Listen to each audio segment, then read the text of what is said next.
জাতীয় বিশ্ববিদ্যালয়ের অনলাইন ক্লাসে সবাইকে স্বাগতম। করোনাকালীন শিক্ষা কার্যক্রম চলমান রাখার স্বার্থে জাতীয় বিশ্ববিদ্যালয়ের উদ্যোগে অনলাইন ক্লাসে সংযুক্ত হতে পেরে আমি আনন্দিত। সবাইকে স্বাস্থ্যবিধি মেনে চলার আহ্বান জানাচ্ছি। বিষয় রাষ্ট্রবিজ্ঞান, প্রোগ্রাম স্নাতক সম্মান, কোর্স কোড 241911, কোর্সের নাম বাংলাদেশের বৈদেশিক সম্পর্ক, লেকচার নম্বর 5, লেকচারের শিরোনাম তৃতীয় বিশ্ব ও জোট নিরপেক্ষ আন্দোলন। আমি মোহাম্মদ ওমর ফারুক, সহকারী অধ্যাপক, সরকারের সিটি কলেজ, চট্টগ্রাম। শিক্ষণফল। এই পাঠ শেষে শিক্ষার্থীরা তৃতীয় বিশ্বের সংজ্ঞা বর্ণনা করতে পারবে, তৃতীয় বিশ্বের দেশগুলোর বৈশিষ্ট্য বর্ণনা করতে পারবে, তৃতীয় বিশ্বের দেশগুলোর অনুন্নয়নের কারণ বর্ণনা করতে পারবে, তৃতীয় বিশ্বের দেশগুলোর পররাষ্ট্রনীতি নির্ধারণের সমস্যা বর্ণনা করতে পারবে, জোট নিরপেক্ষ আন্দোলনের পরিচিতি ও প্রতিষ্ঠার কারণ বর্ণনা করতে পারবে, জোট নিরপেক্ষ আন্দোলনের লক্ষ্য ও উদ্দেশ্য বর্ণনা করতে পারবে, জোট নিরপেক্ষ আন্দোলনের সাফল্য বর্ণনা করতে পারবে, জোট নিরপেক্ষ আন্দোলনের ব্যর্থতার কারণ বর্ণনা করতে পারবে এবং জোট নিরপেক্ষ আন্দোলনে বাংলাদেশের অবস্থান বর্ণনা করতে পারবে।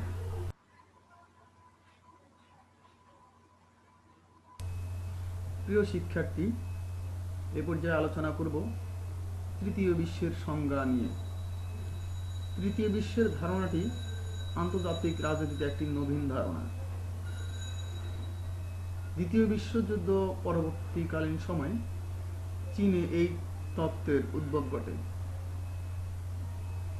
চীনা শাসক মাও জে-ডংয়ের আমলে এই ধারণাটির উদ্ভব ঘটে এবং চীন নিজেকেও তৃতীয় বিশ্বের একটি দেশ হিসেবে দাবি করে। মূলত মার্কিন যুক্তরাষ্ট্র এবং রাশিয়া প্রথম বিশ্ব, পাশ্চাত্যের শিল্পোন্নত গণতান্ত্রিক রাষ্ট্রগুলো দ্বিতীয় বিশ্বের অন্তর্ভুক্ত এবং এশিয়া, আফ্রিকা ও ল্যাটিন আমেরিকার যে সমস্ত দেশসমূহ ঔপনিবেশিক শক্তির হাত থেকে মুক্ত হয়ে অর্থনৈতিক দিক থেকে অনুন্নত ও পিছিয়ে পড়া, সে সকল রাষ্ট্রগুলোকেই মূলত তৃতীয় বিশ্ব নামে অভিহিত করা হয়। ফ্রান্স ফ্যাননের মতে তৃতীয় বিশ্বের অবকাঠামো উন্নত বিশ্ব অপেক্ষা দুর্বল ও ভঙ্গুর। অধ্যাপক মাইকেল ম্যানালি এর মতে যে সব দেশকে তৃতীয় বিশ্ব হিসেবে চিহ্নিত করা হয় তারা মোটামুটি কৃষিজাত পণ্য ও শিল্প উৎপাদনের প্রাথমিক দ্রব্য আমদানি করে থাকে।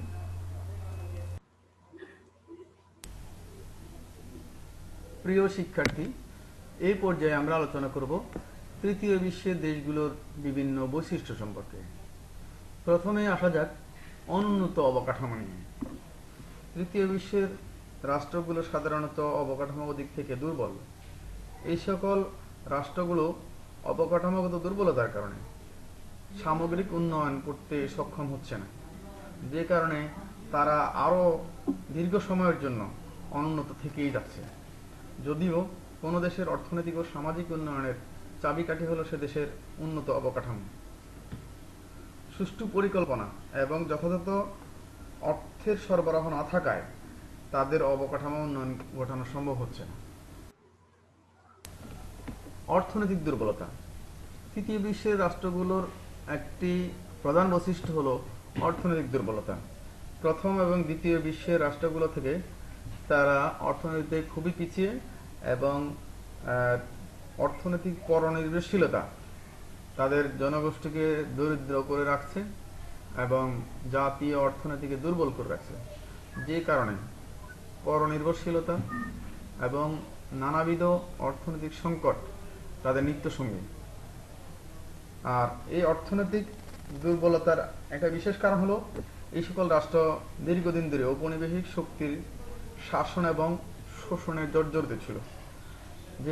এবং স্বাধীন হলেও তারা এই ধকল কাটিয়ে উঠতে সক্ষম হচ্ছে না। রাজনৈতিক অস্থিরতা। কোনো দেশের সামগ্রিক উন্নয়নের জন্য পূর্বশর্ত হচ্ছে রাজনৈতিক স্থিতিশীলতা। তৃতীয় বিশ্বের এসব দেশগুলোর স্থিতিশীলতা তো দূরের কথা, অস্থিরতা এবং একনায়কতন্ত্র বা সামরিক আগ্রাসন এটা তাদের নিত্যসঙ্গী।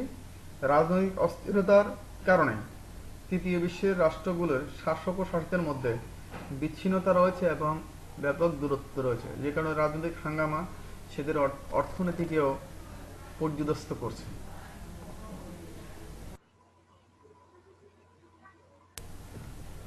কৃষি ও শিল্পের অনগ্রসরতা। তৃতীয় বিশ্বের রাষ্ট্রগুলোর কৃষি এবং শিল্পে ব্যাপক অনগ্রসরতা রয়েছে। যদিও কোনো রাষ্ট্রকে উন্নতি করতে গেলে হয় কৃষি অথবা শিল্পে তাদের ব্যাপক উৎপাদন প্রয়োজন। এই দুটি খাতে অনগ্রসর হওয়ার কারণে তৃতীয় বিশ্বের রাষ্ট্রগুলো সামগ্রিকভাবে অন্যান্য রাষ্ট্র থেকে পিছিয়ে রয়েছে। দেশজ উৎপাদনের তাদের দেশজ চাহিদা মেটাতে সক্ষম না হওয়ায় তারা আমদানি বাণিজ্যের উপর নির্ভরশীল এবং বৈদেশিক মুদ্রার অভাবে তাদের আমদানিগুলো ব্যাহত হচ্ছে।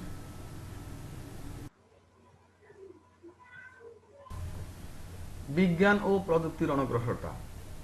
তৃতীয় বিশ্বের রাষ্ট্রগুলোর বিজ্ঞান ও প্রযুক্তি খাতে ব্যাপক অনগ্রসরতা রয়েছে বা পশ্চাৎপদতা রয়েছে, যে কারণে তাদের সামগ্রিক অর্থনীতি, রাজনীতি এবং সমাজ ব্যবস্থা অন্যান্য রাষ্ট্রগুলো থেকে পশ্চাৎপদ।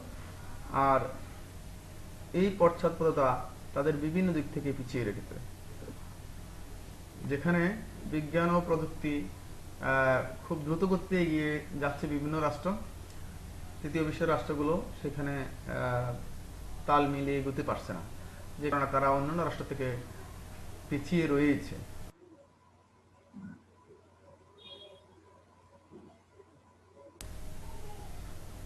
সামরিক শক্তির দুর্বলতা।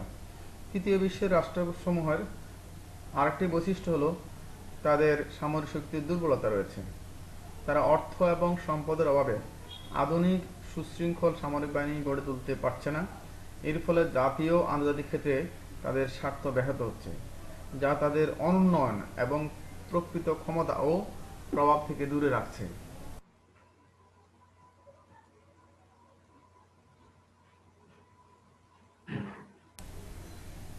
পরনির্ভরশীলতা।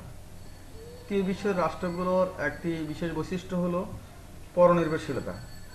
এটা এমন একটা ব্যাধি যা কোনো ব্যক্তি বা সমাজের সুকুমার বৃত্তিগুলো ধ্বংস করে দেয় এবং সে সমাজের উন্নয়ন ও অগ্রগতির প্রতিবন্ধক হয়ে দাঁড়ায়। তৃতীয় বিশ্বের দেশগুলো তাদের শক্তি ও সম্পদের অভাবে পরনির্ভরশীল হয়ে পড়ে। এর ফলে তাদের উদ্ভাবনী ক্ষমতা বিনষ্ট হয়ে যায় এবং তাদের উন্নতিও স্থবির হয়ে পড়ে। আর এই পরনির্ভরশীলতা তাদের ক্রমাগতভাবে বেড়ে চলেছে, যে কারণে তারা স্বাবলম্বী হতে পারছে না।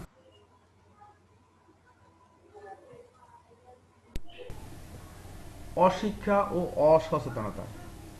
শিক্ষিত এবং সচেতন জনগোষ্ঠী ছাড়া আধুনিক বিশ্বে কোনো রাষ্ট্র তার কাঙ্ক্ষিত লক্ষ্যে পৌঁছতে পারে না।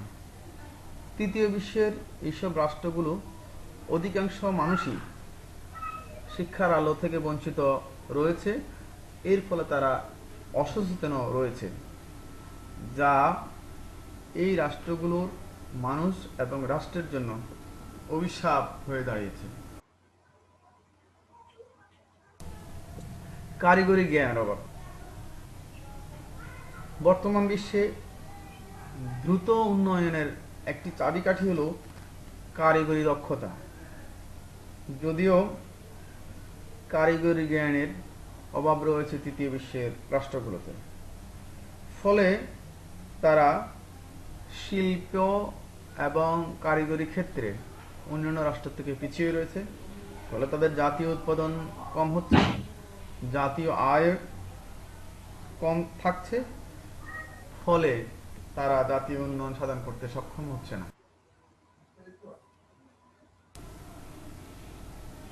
ঔপনিবেশিক শাসন ও শোষণ। আগেই বলা হয়েছে যে তৃতীয় বিশ্বের রাষ্ট্রগুলো বেশিরভাগই ঔপনিবেশিক শাসন ও শোষণের জর্জরিত। দীর্ঘদিন শাসন ও শোষণের কারণে তারা তাদের জাতীয় সম্পদ এবং অবকাঠামো দিক থেকে ব্যাপক দুর্বল রয়ে গেছে এবং যথাযথ পরিকল্পনার অভাব, অর্থনৈতিক দুর্বলতা, সামাজিক পশ্চাৎপদতা, অদক্ষ জনশক্তি, সঠিক নেতৃত্বের সমস্যা, বিভিন্ন কারণে তারা এগুতে পারছে না কাঙ্ক্ষিত লক্ষ্যে।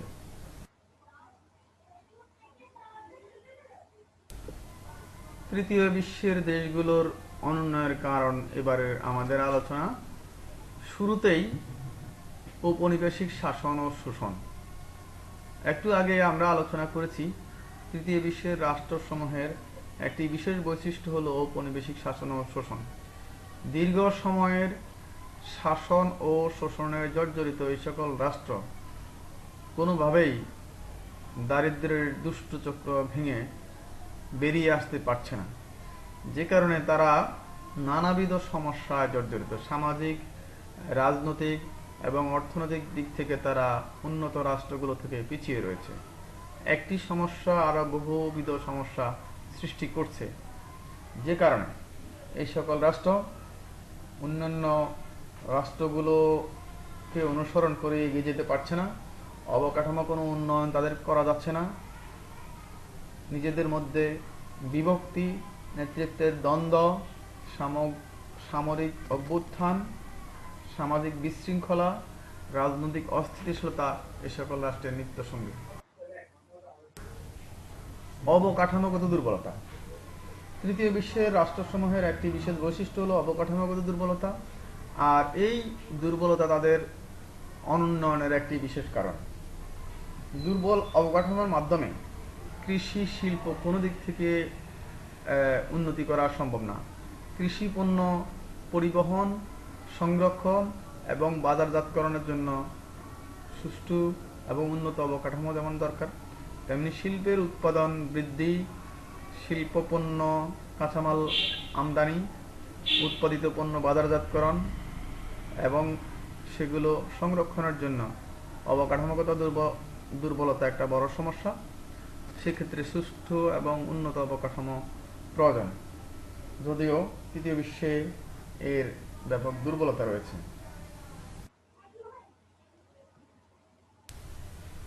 অর্থনৈতিক দুর্বলতা।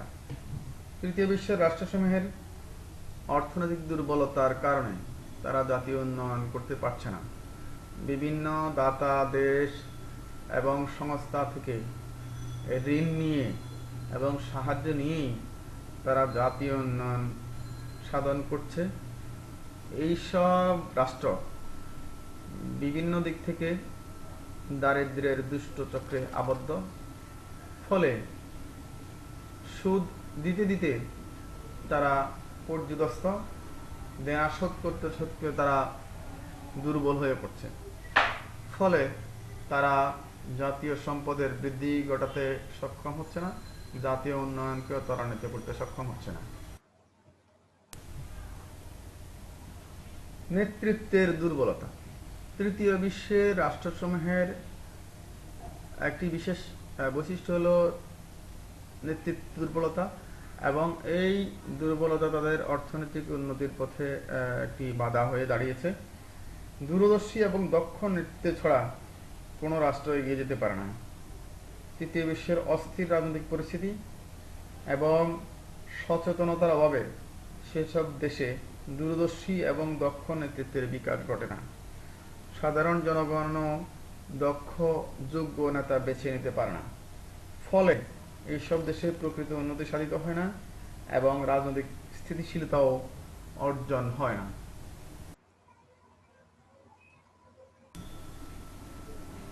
বিশ্বব্যাপী বিজ্ঞান ও প্রযুক্তি দ্রুত অগ্রসর হচ্ছে, ব্যাপক উন্নয়ন ঘটছে এই খাতগুলোতে, কিন্তু তৃতীয় বিশ্বের রাষ্ট্রগুলোতে এই ক্ষেত্রে অনগ্রসরতা রয়েছে, যা তাদের উৎপাদন এবং উন্নয়নে পিছিয়ে রেখেছে। আধুনিক এই সমাজে আধুনিক কারিগরি এবং প্রযুক্তিবিদ্যার সুফল লাভ থেকে তৃতীয় বিশ্বের জনগণ বঞ্চিত।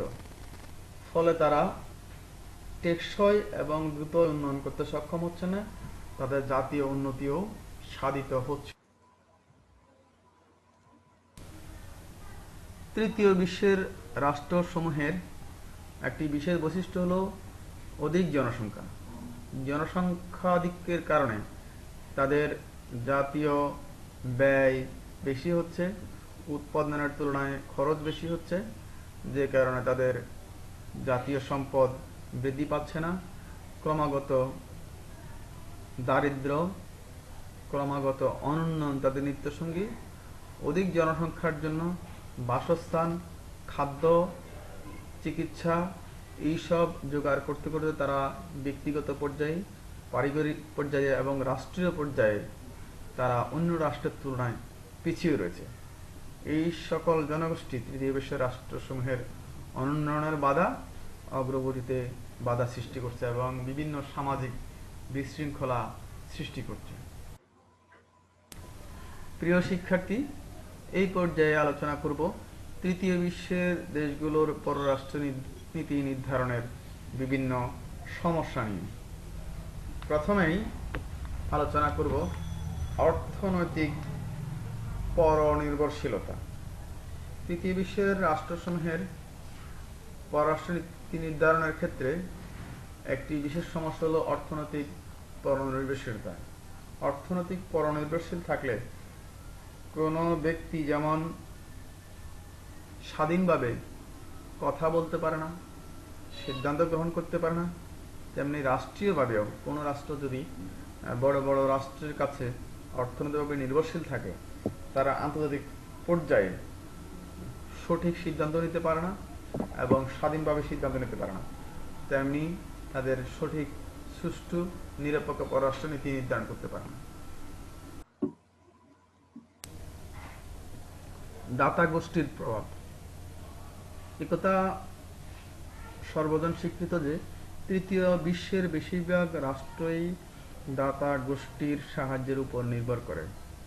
এইসব রাষ্ট্র থেকে ঋণ বা সাহায্য না পেলে এইসব রাষ্ট্র তাদের বাজেট বা বাৎসরিক উন্নয়ন কর্মকাণ্ড সফল করতে পারে না।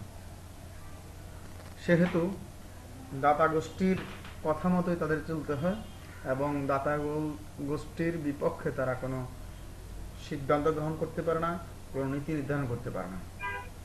দাতা গোষ্ঠীর প্রভাবেই তাদের পররাষ্ট্রনীতি বাধাগ্রস্ত হচ্ছে এবং স্বাধীন পররাষ্ট্রনীতি প্রণয়নের ক্ষেত্রে দাতা গোষ্ঠীর হস্তক্ষেপ নিত্যনৈতিক ব্যাপার হয়ে দাঁড়িয়েছে।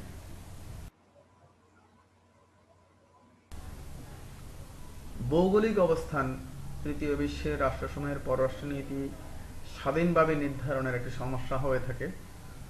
বিভিন্ন রাষ্ট্র দেখা গেল বৃহৎ কোনো আগ্রাসী রাষ্ট্রের পাশে অবস্থিত, ফলে সেই রাষ্ট্রের আগ্রাসনের শিকার হতে পারে, আক্রমণের শিকার হতে পারে বা কোনো দিক থেকে শোষণের শিকার হতে পারে বা কোনো অপতৎপরতার শিকার হতে পারে।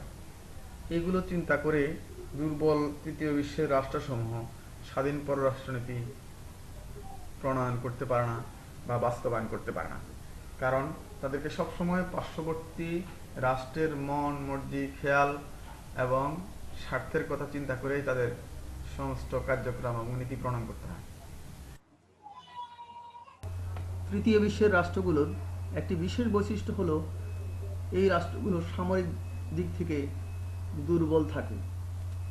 অর্থনৈতিক দুর্বলতা, নেতৃত্বের দুর্বলতা, দীর্ঘদিনের শাসন, শোষণ ও বঞ্চনার কারণে এই রাষ্ট্রগুলো একটি শক্তিশালী সামরিক বাহিনী তৈরি করতে সক্ষম হয় না। রাজনৈতিক অস্থিতিশীলতাও এই রাষ্ট্রগুলোকে পিছিয়ে রাখে। আর সামরিক দুর্বলতার কারণে এই রাষ্ট্রগুলো আত্মরক্ষা করতে হিমশিম খায় এবং নিজেদের সীমানা অথবা নিজেদের ভৌগোলিক অখণ্ডতা রক্ষার জন্য তাদেরকে সবসময় দুশ্চিন্তাগ্রস্ত থাকতে হয়। ঘন ঘন সরকার পরিবর্তন। তৃতীয় বিশ্বের রাষ্ট্রসমূহের রাজনৈতিক অস্থিতিশীলতা নিত্যসঙ্গী, যে কারণে বিভিন্ন সময়ে রাজনৈতিক বিশৃঙ্খলা লেগেই থাকে। ফলে সরকার বিভিন্ন সময়ে অসময়ে পরিবর্তন হয়ে থাকে। ফলে তাদেরকে এগিয়ে নেওয়ার সম্ভব হয় না কোনো সরকারের পক্ষে, এবং দুর্বল সরকারগুলো স্বাধীন এবং স্বচ্ছ সুষ্ঠু পররাষ্ট্রনীতি প্রণয়ন করতে সক্ষম।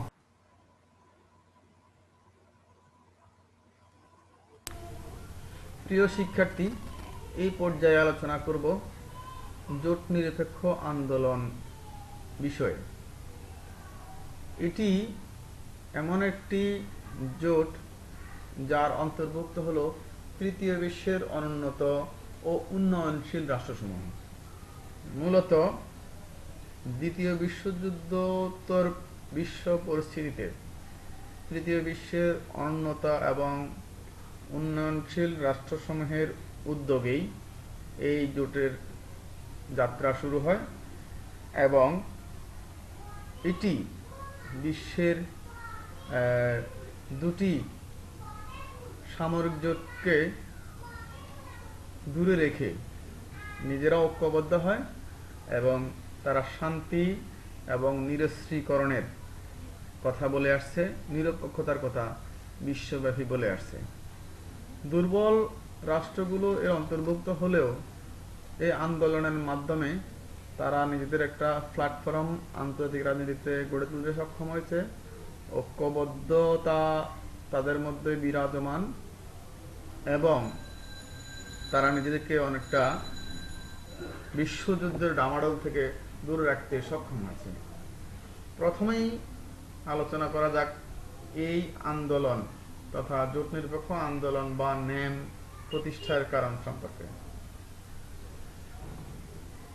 প্রথম এবং দ্বিতীয় বিশ্বযুদ্ধে ব্যাপক ধ্বংসযজ্ঞ সাধনের পর এই বিশ্বের বিভিন্ন রাষ্ট্রসমূহ মার্কিন যুক্তরাষ্ট্রের নেতৃত্বে এবং সোভিয়েত ইউনিয়নের নেতৃত্বে দুটি জোটে বিভক্ত হয়, এবং এই দুটি জোটের মধ্যে বিভিন্ন সময়ে ক্ষমতার দ্বন্দ্ব, হুমকি পাল্টা হুমকি, অস্ত্রের প্রতিযোগিতা, এগুলো বিশ্ববাসীকে ভীত সন্ত্রস্ত করে তোলে। ফলে শুরু হয় কোল্ড ওয়ার বা ঠান্ডা যুদ্ধের। বিধ্বংসী মরণাস্ত্রের ব্যাপক উৎপাদন শুরু হয়ে যায় এবং প্রতিযোগিতা শুরু হয়। এমত অবস্থায় বিশ্বের শান্তিকামী এবং অনুন্নত রাষ্ট্রসমূহ অনিরাপদ ভাবতে থাকে। এমত অবস্থায় বিভিন্ন নেতৃবৃন্দ ঐক্যবদ্ধ হয়। বিশেষ করে তৎকালীন যুগোস্লাভিয়ার president Joseph Broz marshal Tito, ভারতের তৎকালীন প্রধানমন্ত্রী পণ্ডিত জওহরলাল নেহরু, ইন্দোনেশিয়ার প্রেসিডেন্ট ডক্টর আহমদ সুকর্ণ, মিশরের প্রেসিডেন্ট জামাল আব্দুল নাসের, ঘানার প্রেসিডেন্ট নাওমি নক্রুমা, তানজানিয়ার প্রেসিডেন্ট জুলিয়াস নায়ারে, বার্মার প্রেসিডেন্ট, শ্রীলঙ্কার প্রধানমন্ত্রী বন্দর নায়েকে, চীনের প্রেসিডেন্ট সহ এরা উদ্যোগ গ্রহণ করে একটি বিশেষ জোটের, সেটাই জোট নিরপেক্ষ আন্দোলন বা নন অ্যালাইন মুভমেন্ট নামে খ্যাত। সংক্ষেপে এটিকে ন্যাম হিসাবে অভিহিত করা হয়। জোট নিরপেক্ষ আন্দোলনের লক্ষ্য ও উদ্দেশ্য। জোট নিরপেক্ষ আন্দোলনের অর্থ হল কোনো সামরিক জোটের অন্তর্ভুক্ত না হয়ে নিজেদের মতো করে পররাষ্ট্রনীতি প্রণয়ন করা এবং পারস্পরিক সহযোগিতা ও সহাবস্থানের মধ্য দিয়ে নিজেদের স্বাবলম্বিতা অর্জন করা। ন্যাম বা জোট নিরপেক্ষ আন্দোলনের যে সকল লক্ষ্য সামনে রেখেই এর প্রতিষ্ঠা হয় সেগুলো হলো সামরিক জোটের বাইরে থাকা, কোনো পরাশক্তির দল বা শিবিরভুক্ত না হওয়া, পরাশক্তির লেজুড় ভিত্তি না করে স্বাধীন ও নিরপেক্ষ পররাষ্ট্রনীতি গড়ে তোলা, অন্য রাষ্ট্রের অভ্যন্তরীণ বিষয়ে হস্তক্ষেপ না করা, ধর্ম বর্ণ জাতি নির্বিশেষে বিশ্বের নির্যাতিত জনগণের আত্মনিয়ন্ত্রণের অধিকারকে স্বীকৃতি ও সমর্থন প্রদান করা। জোট নিরপেক্ষ আন্দোলনের সদস্যভুক্ত রাষ্ট্রগুলোর মধ্যে পারস্পরিক সৌহার্দ্যমূলক সম্পর্ক উন্নয়ন এবং একে অপরের সমস্যা সমাধানে সহযোগিতা প্রদান করা। এছাড়াও অনুন্নত, দরিদ্র, উন্নয়নশীল ও নিরপেক্ষ রাষ্ট্রগুলোর মধ্যে সামাজিক, অর্থনৈতিক ও সাংস্কৃতিক বিষয়ে সহযোগিতার পরিবেশ সৃষ্টি এবং পরনির্ভরশীলতা হ্রাস করা। প্রিয় শিক্ষার্থী, এই পর্যায়ে আলোচনা করব জোট নিরপেক্ষ আন্দোলন বা নাইমের সাফল্য নিয়ে। ইতিপূর্বে আলোচনা হয়েছে যে জোট নিরপেক্ষ আন্দোলন বিশ্বের একটি শান্তিকামী আন্দোলন। এর প্রধান লক্ষ্য হলো যুদ্ধের ঢামাডোল থেকে বিশ্ববাসীকে রক্ষা করা এবং মার্কিন যুক্তরাষ্ট্র ও সোভিয়েত ইউনিয়নের নেতৃত্বে পরাশক্তিসমূহ থেকে দূরে থেকে তাদের অস্ত্র প্রতিযোগিতাকে স্বাভাবিক রাখা এবং তাদেরকে অসহযোগিতা করে নিজেরা নিজেদের ভাগ্য সহযোগিতার মাধ্যমে উন্নয়ন করা। এর বিভিন্ন সাফল্য রয়েছে যেগুলো আমরা একে একে আলোচনা করব। প্রথমে আলোচনা করব নতুন আন্তর্জাতিক ব্যবস্থা প্রণয়ন বিষয়ে। জোট নিরপেক্ষ আন্দোলনটি সমগ্র বিশ্ব জুড়ে একটি নতুন আন্তর্জাতিক ব্যবস্থা প্রণয়নে বিশেষ ভূমিকা রাখতে সক্ষম হয়েছে।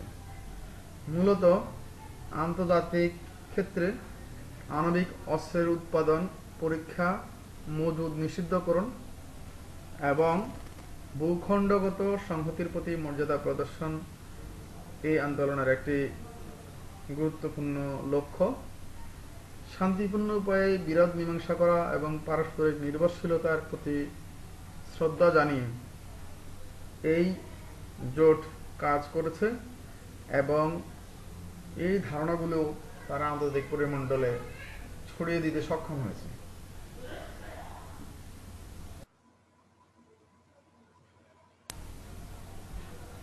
পারমাণবিক অস্ত্রের বিস্তার রোধ। দ্বিতীয় বিশ্বযুদ্ধ পরবর্তীকালে অশান্ত পৃথিবীতে পারমাণবিক অস্ত্রের দ্রুত বিস্তার ঘটতে থাকে। এর ফলে ক্ষুদ্র রাষ্ট্রগুলো তাদের নিরাপত্তা এবং সার্বভৌমত্ব নিয়ে উদ্বিগ্ন হতে থাকে। এক্ষেত্রে জোট নিরপেক্ষ আন্দোলন সমগ্র বিশ্বে আস্থা ও বিশ্বাস গড়ে তোলার মাধ্যমে পৃথিবীতে শান্তি প্রতিষ্ঠার জন্য পারমাণবিক অস্ত্র বিস্তারের বিপক্ষে অবস্থান করে। এর ফলে পারমাণবিক অস্ত্রের বিস্তার অনেকাংশে রোধ করা সম্ভব হয়েছে এবং অস্ত্রের প্রতিযোগিতাও অনেক কমে এসেছে বলে জানা যায়। সাম্রাজ্যবাদ বিস্তার। জোট নিরপেক্ষ আন্দোলনের ফলশ্রুতিতে সারা বিশ্বে ব্যাপক সচেতনতা সৃষ্টি হয় এবং অনুন্নত উন্নয়নশীল রাষ্ট্রসমূহের মধ্যে ঐক্যবোধ তৈরি হয়। ফলে সদ্য স্বাধীনতাপ্রাপ্ত রাষ্ট্রগুলোর সাথে তাদের সুসম্পর্ক সৃষ্টি হয়। এর ফলে আগ্রাসী রাষ্ট্রগুলো এই সকল রাষ্ট্রের উপর কোনো রকম আগ্রাসী তৎপরতা চালাতে সক্ষম হয়নি বা সাহস পায়নি। ফলশ্রুতিতে বিশ্বব্যাপী সাম্রাজ্যবাদের বিস্তার রোধ করা সম্ভব হয়েছে। উন্নয়নশীল রাষ্ট্রের মর্যাদা প্রতিষ্ঠা। জোট নিরপেক্ষ আন্দোলনের ফলে উন্নয়নশীল রাষ্ট্রসমূহ সংঘবদ্ধ হয় এবং তারা ঐক্যবদ্ধভাবে একটি বিশেষ শক্তি হিসেবে আন্তর্জাতিক রাজনীতিতে পরিচিত হয়। বিশ্বে সচেতনতা এবং ঐক্যবোধ গড়ে তোলার মাধ্যমে জোট নিরপেক্ষ আন্দোলন বিশ্বব্যাপী উন্নয়নশীল ও উন্নয়নকামী রাষ্ট্রসমূহের মর্যাদা বৃদ্ধিতে অত্যন্ত গুরুত্বপূর্ণ ভূমিকা পালন করেছে। এছাড়া বিভিন্ন আন্তর্জাতিক সংগঠনের সমমর্যাদা প্রাপ্তি ন্যাম বা জোট নিরপেক্ষ আন্দোলনের অন্যতম সাফল্য। অর্থনৈতিক মুক্তি অর্জন। জোট নিরপেক্ষ রাষ্ট্রগুলো নিজেদের অর্থনৈতিক উন্নয়নের সহায়ক বিশ্ব পরিস্থিতি সৃষ্টি করতে বিশেষভাবে সচেষ্ট। সমাজতান্ত্রিক ও পুঁজিবাদী এই জোটের কোনোটিতে যোগ না দিয়ে উভয়ের সাথে বন্ধুত্বপূর্ণ সম্পর্ক বজায় রেখে এবং উভয় দিক থেকে অর্থনৈতিক সাহায্য সংগ্রহ করে তারা নিজেদের ভাগ্য উন্নয়নে সক্ষম হয়েছে। একই সাথে জোট নিরপেক্ষ আন্দোলনের সদস্য রাষ্ট্রসমূহ পারস্পরিক শ্রদ্ধাবোধ, পারস্পরিক সহযোগিতার নীতি বজায় রেখে নিজেরা পরস্পরকে এগিয়ে নিয়ে গেছে। এর ফলে তাদের অর্থনৈতিক মুক্তি অর্জন ত্বরান্বিত হয়েছে।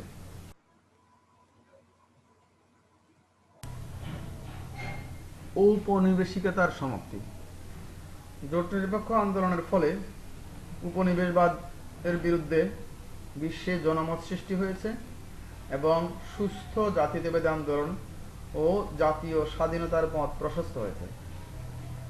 জাতীয়তাবাদী আন্দোলনসমূহের সমর্থন প্রদানের মাধ্যমে জোট নিরপেক্ষ আন্দোলন উপনিবেশবাদের সমাপ্তিতে ব্যাপক ভূমিকা পালন করেছে।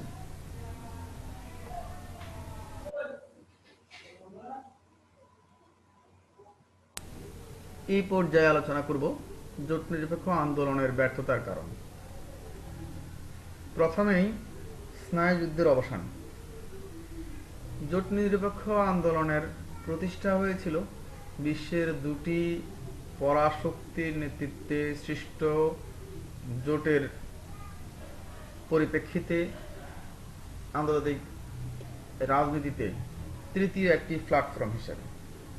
যেহেতু 90-এর দশকে সোভিয়েত ইউনিয়নের পতন হয়, সে কারণে এই জোটের প্রতিষ্ঠার তাৎপর্য বা উদ্দেশ্য কিছুটা ম্লান হয়ে যায় এবং আন্তর্জাতিক রাজনীতিতে মার্কিন যুক্তরাষ্ট্র হয় একক পরাশক্তি, যে কারণে স্বাভাবিকভাবেই স্নায়ুযুদ্ধ বা যুদ্ধ ভাব এই পরিস্থিতির অবসান ঘটে।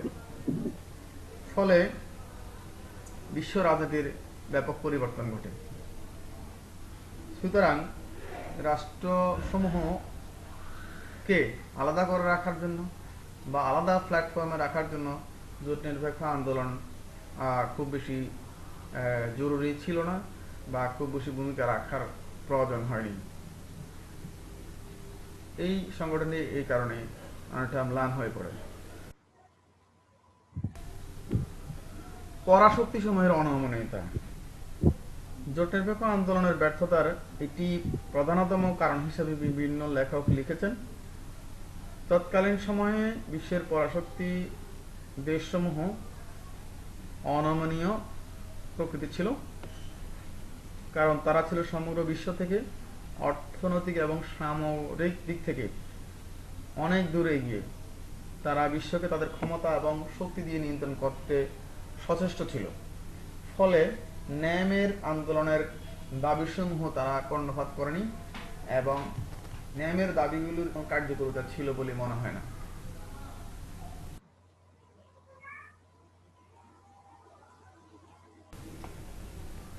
নাম সর্বস্ব আন্দোলন। জোট নিরপেক্ষ আন্দোলনের স্বাভাবিক কার্যক্রম এতটাই সামান্য বা সীমিত যে কোনো সম্মেলন ছাড়া এর কোনো কার্যক্রম ছিল না এবং অধিকাংশ রাষ্ট্রই বিশ্বের উন্নয়নশীল ও উন্নয়নকামী রাষ্ট্রের অন্তর্ভুক্ত, ফলে তারা জোরালো কোনো মতামত বা সিদ্ধান্ত গ্রহণ করতে পারেনি। অনৈক্য। জোট নিরপেক্ষ আন্দোলনের ব্যর্থতার আরেকটি কারণ হল অনৈক্য। বিভিন্ন রাষ্ট্র বিভিন্ন অঞ্চলে অবস্থিত এবং এদের অনেকেই দুর্বল পরনির্ভরশীল অর্থনীতির কারণে তারা কখনোই শক্ত কোনো ভূমিকা রাখতে পারেনি। ওদিকে কিন্তু তাদের মধ্যে ঐক্যবদ্ধতার অভাব ছিল, ফলে তারা শক্তিশালী এবং ঐক্যবদ্ধ কোনো জোরালো পদক্ষেপ নিতে সক্ষম হয়নি, যা জোট নিরপেক্ষ আন্দোলনের ব্যর্থতার কারণ হিসেবে চিহ্নিত। সার্বভৌমত্ব ও নিরাপত্তার ভয়। জোট নিরপেক্ষ আন্দোলনের অন্তর্ভুক্ত রাষ্ট্রগুলো বেশিরভাগ ছিল তৃতীয় বিশ্বের রাষ্ট্রসমূহ। এই সকল রাষ্ট্র সামরিক, অর্থনৈতিক, রাজনৈতিক বিভিন্ন দিক থেকে নানাবিধ সমস্যায় জর্জরিত ছিল, ফলে তাদের মধ্যে সার্বভৌমত্ব ও নিরাপত্তার ভয় ছিল সবসময়। স্বাধীন পররাষ্ট্রনীতি তারা প্রণয়ন করতে পারেনি, যে কারণে জোট নিরপেক্ষ আন্দোলনেও তারা কোনো গুরুত্বপূর্ণ ভূমিকা পালন করতে পারেনি। ফলে এই সংগঠনটি কাঙ্ক্ষিত সাফল্য অর্জন করতে পারেনি। প্রিয় শিক্ষার্থী, এই পর্যায়ে আলোচনা করছি জোট নিরপেক্ষ আন্দোলনে বাংলাদেশের অবস্থান প্রসঙ্গে। বাংলাদেশ একটি শান্তিকামী রাষ্ট্র। 1971 সালে মহান মুক্তিযুদ্ধকালীন সময়ে জোট নিরপেক্ষ আন্দোলনের সদস্য সমূহ থেকে বাংলাদেশ সহযোগিতা, সহানুভূতি ও বিভিন্ন রকমের সাহায্য পেয়েছে, যে কারণে স্বাধীনতা লাভের পরপরই এই জোটের সদস্য পদ গ্রহণ করে বাংলাদেশ। 1973 সালে আলজেরিয়ার রাজধানী আলজিয়ার্সে অনুষ্ঠিত চতুর্থ শীর্ষ সম্মেলনে তৎকালীন প্রধানমন্ত্রী, বাংলাদেশের স্বাধীনতার মহান স্থপতি, জাতির জনক বঙ্গবন্ধু শেখ মুজিবুর রহমান অংশগ্রহণের মধ্য দিয়ে এই আন্দোলনে বাংলাদেশের সক্রিয় ভূমিকা রাখা শুরু হয়। তিনি সেই সম্মেলনে তার তেজোদ্দীপ্ত কণ্ঠে বাংলাদেশের অবস্থান ব্যাখ্যা করেন এবং বিশ্বব্যাপী সাম্রাজ্যবাদ, উপনিবেশবাদ, নব্য উপনিবেশবাদ এবং সকল প্রকার শোষণের বিরুদ্ধে তিনি সদস্য রাষ্ট্রগুলোকে ঐক্যবদ্ধ থাকার আহ্বান জানান। তিনি সকল প্রকার বর্ণবাদ এবং সন্ত্রাসবাদের নিন্দা জ্ঞাপন করেন।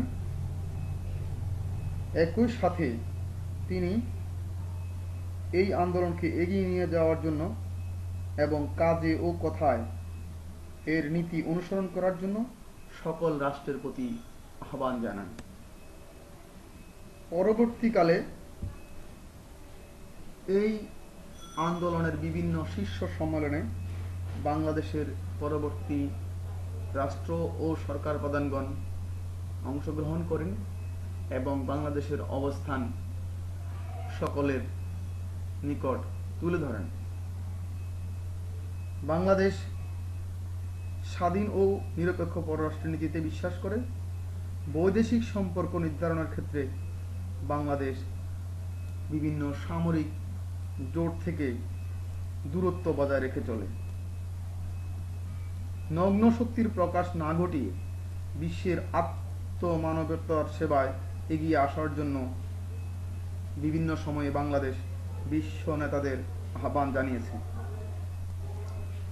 জোট নিরপেক্ষ আন্দোলনের সদস্য রাষ্ট্রসমূহের পারস্পরিক সম্পর্কের ক্ষেত্রে মেরুকরণ নীতি মেনে চলা উচিত নয় এবং সকল রাষ্ট্রের মধ্যে সমমর্যাদার ভিত্তিতে বন্ধুত্ব ও সহযোগিতার বন্ধন গড়ে তোলার জন্য জোট নিরপেক্ষ আন্দোলনের লক্ষ্য ও আদর্শ বাস্তবায়ন করা উচিত বলে বাংলাদেশ মনে করে।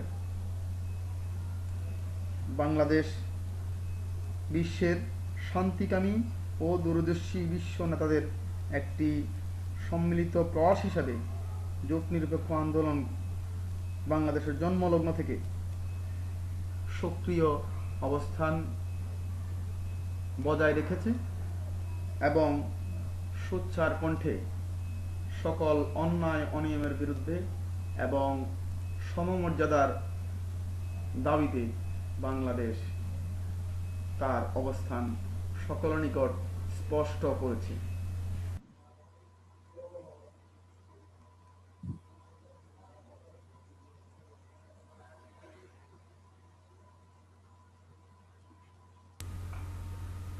প্রিয় শিক্ষার্থী, এতক্ষণ মনোযোগ সহকারে এবং ধৈর্য ধরে আলোচনা শোনার জন্য তোমাদের সবাইকে ধন্যবাদ জানাচ্ছি। তোমরা যে যেখানে থাকবে সুস্থ থাকবে এবং নিরাপদে থাকবে, স্বাস্থ্যবিধি মেনে ভালো থাকবে।